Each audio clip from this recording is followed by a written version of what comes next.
I think I was in such a position that I actually started crying. And he must be like, oh my God, well, what do I do to her?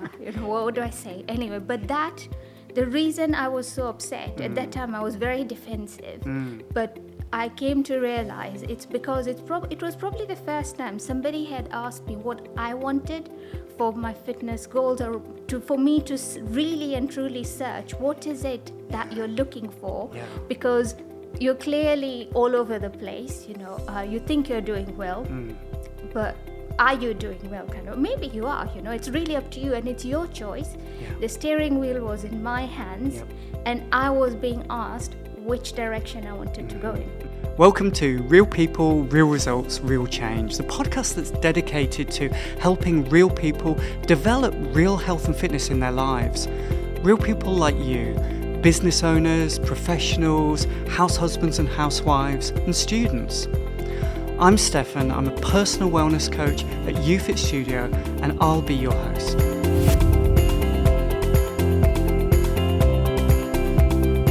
Today I'm talking with Leylah Rumi. Leylah has been a producer at a theatre company for over 20 years and is currently working as an HR business partner. On her own fitness path, she's experienced knee injuries, and I'm going to be talking to her today about finding the perfect route to fitness and health success. Leylah, thanks so much for joining me today. I'm so excited to talk to you. We're going to talk about some stuff this episode. We'll do another episode afterwards because there's some particular things I'd like to ask you about. But what I wanted to start with is finding out a little bit more about your personal journey in terms of fitness, health, the kind of the way you've fitted this together. I know you've dipped your toe in various things sort of over time. You've explored different things and found certain things to be more optimal than others. But in terms of fitness, like when did this first come onto your radar, would you say? So this was around my mid-30s. I'll not tell you how old I am, but it was in my mid-30s. And what basically happened is that I went from performing on stage to wanting to study about how things are put together, how shows are produced. So I did a degree in arts management, but that involved a lot of sitting. And I stopped performing, being on stage, rehearsing, all of that. I was now just sitting down doing all these dissertations and papers and stuff. And it really took a toll because first, my body was not used to it. Yeah. Secondly, I developed this thing, like every time I was working on my papers, I was on jammy dodgers. And so, of course, I turned into a jammy dodger. The biscuit-fueled study. Yes, by the time I finished, I'd put on a few kilos. And so I felt I needed to do something about it. First of all, because that wasn't me. I wasn't used to looking like that. Yeah. My clothes didn't fit. And I just felt rubbish, really rubbish. And so I kind of found a solution. So there's a student at uni who looked amazing. He looked really good. And I thought, you know what? I want to look like him. And he said to me he trained in his basement. And I was like, yeah, I'll come train with you. So we trained together. Oh, wow. And he was fantastic as himself. But I don't think he was a trained trainer. Gotcha. So what happened, he had no idea of other people's physicality and all of that. And I think that in training me, even if I started to look good, actually, the red dress in my picture I wear is from that time. So I managed to lose the weight, but I ended up with certain issues in my joints and stuff. Okay. Because obviously my technique was not correct. Yeah. So then I had the setback where I couldn't train because I was aching and hurting. And so I stopped. Gotcha. Then after a while again, I'm feeling a bit better. So I went and found another personal trainer. And she was an actual personal trainer. Really nice lady, lovely personality. The issue I had with her, as nice as she was, I feel, and because this was new to me, she never held me accountable. So my response to this training was, I've trained really hard today, a full hour. I deserve the cake, because cake, I love cake, so I'd just go off and eat. In fact, I'd bake for her, we'd eat together. So I'd bake a massive chocolate cake, and after training, we'd be eating that. But I deserved it, right? And I noticed it really wasn't working for me. So again, I gave up. It just put me off.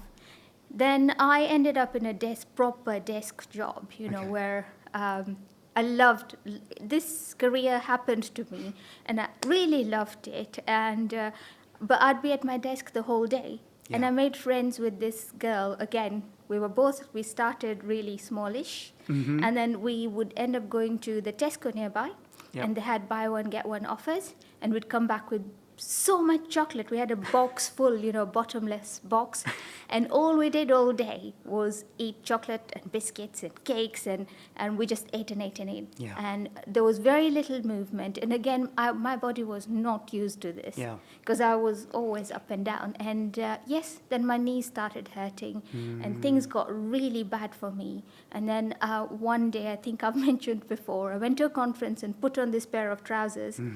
And honest to God, I did not have any other clothes, and I couldn't breathe. And the whole day, I couldn't even sit down. So I had to stand like that, going, Yeah. like, yes. And same with my friend. Her dress, we couldn't even zip it up. Right. So we knew we had to do something. She Yeah. was getting married, so she already had something to work towards. I wasn't getting married, but there was another girl who was at UFIT at that time, Uh-huh.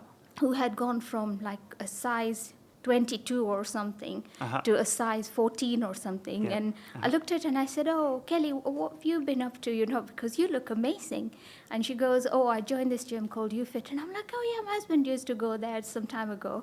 And I called Sam. Next thing, I was in one of those skinny jeans challenges. Oh, okay, yeah. I did really well. I thought, I hadn't lost a lot, mind you. But to me, even that 1 or 2 kgs was like, yes.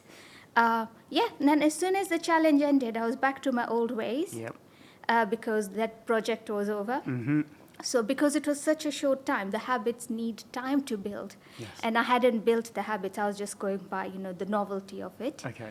And I put on weight. And one day, Sam sat me down and he just honestly just said to me, "Okay, you're going in the opposite direction. No, it's fine. If you want to put on weight, fine. What are you expecting from me? What is your expectation of UFIT? What is your expectation of your personal goals?" And I think I was in such a position that I actually started crying. And he must be like, "Oh my God, well, what do I do to her? What do I say?" Anyway, but the reason I was so upset, at that time I was very defensive, but I came to realize it's because it was probably the first time somebody had asked me what I wanted for my fitness goals, or for me to really and truly search what is it that you're looking for, because you're clearly all over the place. You think you're doing well, but are you doing well? Kind of. Maybe you are. It's really up to you, and it's your choice. Yeah. The steering wheel was in my hands, and I was being asked which direction I wanted to go in, and that the penny dropped. I started turning up more often. But then I changed gradually. I changed the times I came in, because I actually realized my optimum performance time is first thing in the morning. So, and I would be at work at 6:30. Why? I wasn't getting paid extra as much as I loved my job, and there's the high performance working habits. Yep. But I needed to look after myself as well. Right? So I decided to start coming in earlier. And just before lockdown, I'd be scratching at the door at 6 in the morning, like, "Let me in." And it became a thing for me to turn up in the morning. But I must say, my most and biggest habits were built during the adversity of lockdown. Because what happened then, so I was doing really well. At one point, I had an injury, but I just managed to work through it. And now, 2019 going to 2020, I was doing really well. I was starting to show abs, Okay. And suddenly, we were starting to close. Yeah. And I remember being in the studio on the day the announcement was made, Okay. taking pictures of myself of how good I looked. And then at night, we had the announcement saying that no more gym. And again, I was upset, because now I was being made to think differently. Yep. Right? Yep. And again, I had to remind myself, I can control what I do. Yes. I can't control what's going on outside. Yep. And this used to be the basis of my conversation with Sam weekly, that I will carry on doing what I can do for myself. And I remembered sort of my program. My brother-in-law brought these little weights that I could use, but that only went so far. But then I started focusing on walking, and I'm not kidding. I would do 20,000 steps in my house. My feet had started peeling, so my husband ordered these special socks for me, and he'd be like, what are you doing? It's like a ghost in the house. There's someone downstairs walking up and down. And I'm not advocating that was needed or, people should do that, but it worked for me. Yeah. And it worked for my mind that I was doing something. Yes. So we initially used to have the Met classes on Facebook, and I was really rubbish at following them. So I'd sit there with a cup of tea watching them, like, oh, yeah, you could have bent further, you know. So it really wasn't my thing because I never did Mets. Because of my shoulder injury, I was more of a weights, I'd go and train with my weights, never did Mets. And one day Sam said, okay, we're meeting in the park, you need to turn up. And I was like, oh, yeah, I didn't turn up. And I thought he won't notice because so many people went. And the very next day, he was just like, okay, that day, he was like, where are you at? And I was like, oh my God.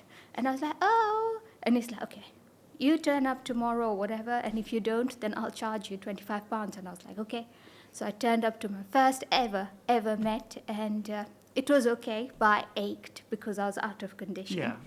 And I remember being pushed by my husband, Sam, up the stairs because I couldn't go up. That's how much out of condition I was. But because we could leave the house, I made it my job to go out there and walk daily. So 26,000 steps was my goal. If I did more, great. Yep. But I would turn up to the Mets every morning. It became my thing. And again, going back to building habits, it came over time. I didn't just go 0 to 100. Yep.